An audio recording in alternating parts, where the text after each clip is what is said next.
नए वीडियो में आप सबका स्वागत करता हूं। तो फ्रेंड्स, आज की जो इस वीडियो है इसमें हम देखने वाले हैं वेपर कंप्रेशन साइकिल किस तरह से काम करती है और इसमें मेन कंपोनेंट्स क्या क्या है।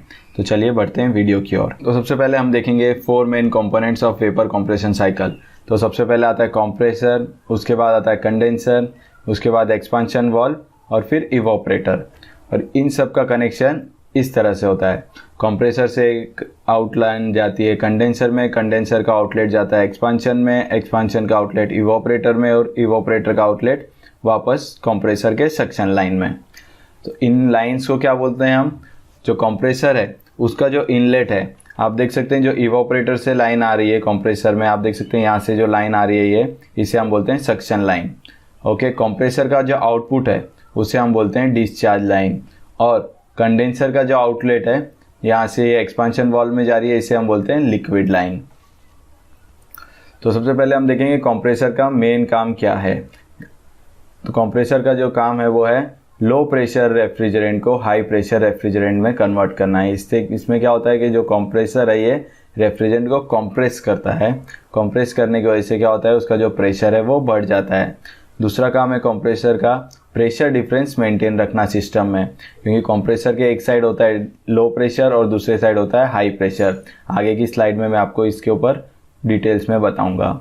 इसके बाद तीसरा काम है जो रेफ्रिजरेंट का फ्लो होता है हमारे सिस्टम में, कंप्रेसर से कंडेंसर, कंडेंसर से एक्सपांशन वाल्व और फिर इवोपरेटर और फिर इवोपरेटर से कंप्रेसर। ये जो फ्लो होता है ये किसकी वजह से होता है? कंप्रेसर की वजह से। तो ये मुख्य काम है कंप्रेसर के। तो जैसा कि मैंने आपको बताया लो प्रेशर साइड और हाई प्रेशर साइड, ये है प्रेशर साइड। आप देख सकते हैं जो कंप्रेसर है उसके राइट साइड में ये देख सकते हैं आप हाई प्रेशर साइड है, यहाँ पे ब्लू मार्किंग की हुई है, ये जो साइड है पूरी ये हाई प्रेशर साइड है। और ये कंप्रेसर ये प्रेशर डिफरेंस का भी मेंटेन रखने का काम करता है। और ये जो साइड है एक्सपांशन वाल्व के ये साइड में आप देख सकते हैं ये है लो प्रेशर साइड। आगे बढ़ते हैं। तो आप देख सकते हैं जो कंप्रेसर है हाई प्रेशर और हाई टेम्परेचर की वेपर रेफ्रिजरेंट, ये काफ़ी इंपॉर्टेंट है। काफ़ी क्वेश्चन सवाल पूछे जाते हैं इंटरव्यूज़ में कि रेफ्रिजरेंट कौन से स्टेट होता है, उसका प्रेशर क्या होता है, उसका टेम्परेचर कैसा होता है। ओके, तो यहाँ पे आप देख सकते हैं high pressure high temperature vapour refrigerant compressor से बढ़ती है किसकी तरफ? कंडेंसर की तरफ। कंडेंसर में हम क्या करते हैं, जो रेफ्रिजरेंट का प्रेशर है डाउन कर देते हैं। कंडेंसर कहाँ लगा होता है? आउटडोर यूनिट में। ओके, तो वहाँ पे हम एयर की मदद से या चिलर होता है उसके अंदर पानी की मदद से जो उसका है टेम्परेचर डाउन कर देते हैं। और डाउन होने की वजह से इस वेपर रेफ्रिजरेंट का जो है टेम्परेचर डाउन होने की वजह से क्या होता है, जो वो वेपर रेफ्रिजरेंट है चेंज हो जाती है लिक्विड रेफ्रिजरेंट में। तो जैसा आप देख सकते हैं कि कंडेंसर में हाई प्रेशर की जो रेफ्रिजरेंट है और हाई टेम्परेचर की रेफ्रिजरेंट है उससे क्या होता है वो लिक्विड में कन्वर्ट हो जाती है। यहाँ पे आप देख सकते हैं कि जो हाई प्रेशर और हाई टेम्परेचर की रेफ्रिजरेंट थी वो किस में कन्वर्ट हो गई है? हाई प्रेशर और low temperature with liquid refrigerant. यहाँ पे आप देख सकते हैं पूरा state high pressure medium temperature liquid refrigerant. ये मीडियम भी बोल सकते हैं आप, इसको लो टेम्परेचर भी बोल सकते हैं। जो लिक्विड रेफ्रिजरेंट है वो उसमें कन्वर्ट हो गई है, इसीलिए इस लाइन को हम बोलते हैं लिक्विड लाइन। इस लाइन में हमेशा लिक्विड होनी चाहिए। ओके, लिक्विड रेफ्रिजरेंट ही होनी चाहिए। अगर लिक्विड रेफ्रिजरेंट नहीं होगी तो आगे एक्सपांशन नहीं होगा, इवोपरेशन नहीं होगा और लास्ट में हमारे जो ओवरऑल सिस्टम का है प्रेशर बढ़ जाएगा। तो यहाँ पे आप देख सकते हैं कंप्रेसर में क्या हुआ? प्रेशर बढ़ा। कंडेंसर में क्या हुआ? टेम्परेचर कम हुआ। प्रेशर उतना का उतना ही है, हाई प्रेशर है इसमें भी, यहाँ भी हाई प्रेशर था। ओके, आगे क्या होता है? Expansion valve. आगे ये जाती है एक्सपांशन वाल्व में। तो एक्सपांशन वाल्व क्या करता है कि जो रेफ्रिजरेंट है उसका प्रेशर ड्रॉप करता है। किस तरह से? इसके अंदर एक बहुत बारीक जगह होती है जहाँ से रेफ्रिजरेंट पास होता है और ये पास होने की वजह से जो उसका जो प्रेशर है वो डाउन हो जाता है। दूसरा काम जो एक्सपांशन वाल्व करता है वो प्रेशर डिफरेंस मेंटेन करने का, जैसे कि हमने देखा कंडेंसर के केस में। यहाँ पे आप देख सकते हैं ये लो प्रेशर साइड है और हाई प्रेशर साइड। जैसा कि कंप्रेसर में एक साइड लो प्रेशर है उसी तरह से एक्सपांशन वाल्व में भी एक साइड लो प्रेशर है और इस साइड जो है हाई प्रेशर रेफ्रिजरेंट है।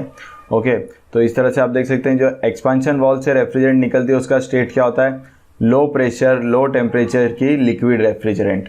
ओके, अभी जो टेम्परेचर है वो भी कम हो गया है, प्रेशर भी कम हो गया है, लेकिन जो रेफ्रिजरेंट है वो अभी भी लिक्विड रेफ्रिजरेंट है। तो ये जो रेफ्रिजरेंट है जाती है कहाँ पे? इवोपरेटर में। तो इवोपरेटर का क्या काम है? इवोपरेटर क्या करता है, जो एडजॉइनिंग है जहाँ पे भी इवोपरेटर लगा है वहाँ की जो हीट है वो एब्जॉर्ब कर लेता है। जैसा कि हम देखेंगे रेफ्रिजरेटर के केस में अंदर जो इवोपरेटर होता है वो अंदर जो भी हमने खाना रखा है या कुछ भी चीज़ें रखी है उसकी हीट एब्जॉर्ब कर लेगा। एसी के केस में इंडोर में जो एयर है उसकी हीट एब्जॉर्ब कर लेगा, और ये हीट एब्जॉर्ब करने की वजह से क्या होता है, उसका जो रेफ्रिजरेंट का स्टेट है वो चेंज हो जाता है। इसमें क्या होता है, जो रेफ्रिजरेंट है लिक्विड स्टेट से वेपर में कन्वर्ट हो जाता है बॉयल होने की वजह से, क्योंकि क्या होता है जो रेफ्रिजरेंट है उसका बॉइलिंग पॉइंट बहुत कम होता है। इसमें आप देख सकते हैं जैसे हम अगर पेट्रोल लेते हैं और पेट्रोल अगर आपके हाथ पे डालते हैं तो हाथ को क्या होता है, वो पेट्रोल इवोपरेट हो जाता है क्योंकि उसका बॉइलिंग पॉइंट कम है, और उसी दौरान आप देखेंगे कि जो आपका हाथ है वो ठंडा हो गया, तो यहाँ की वो हीट एब्जॉर्ब करके वो इवोपरेट हो जाता है, खुद हाथ की आपकी जो हीट है वो एब्जॉर्ब करता है और इवोपरेट हो जाता है। इसी तरह से हमारे रेफ्रिजरेंट का भी जो बॉइलिंग पॉइंट है वो बहुत कम है। यहाँ पे क्या करता है, ये एडजॉइनिंग की हीट ले लेता है और वो बॉयल होके इवोपरेट हो जाता है, और क्या करता है जो लिक्विड रेफ्रिजरेंट है उसे चेंज कर देता है वेपर रेफ्रिजरेंट में। और आप देख सकते हैं इवोपरेटर से जो आउट निकलती है वो लो प्रेशर लो टेम्परेचर की वेपर रेफ्रिजरेंट आउट होती है, और ये लो प्रेशर लो टेम्परेचर की जो वेपर रेफ्रिजरेंट है ये जाती है सक्शन लाइन में, और इसी तरह से फ्रेंड्स ये साइकिल चलती है वेपर कंप्रेशन साइकिल की। अगर आपको इसके बारे में और कुछ भी डाउट्स हो तो नीचे कमेंट्स में लिखिए, हम ज़रूर उसके आंसर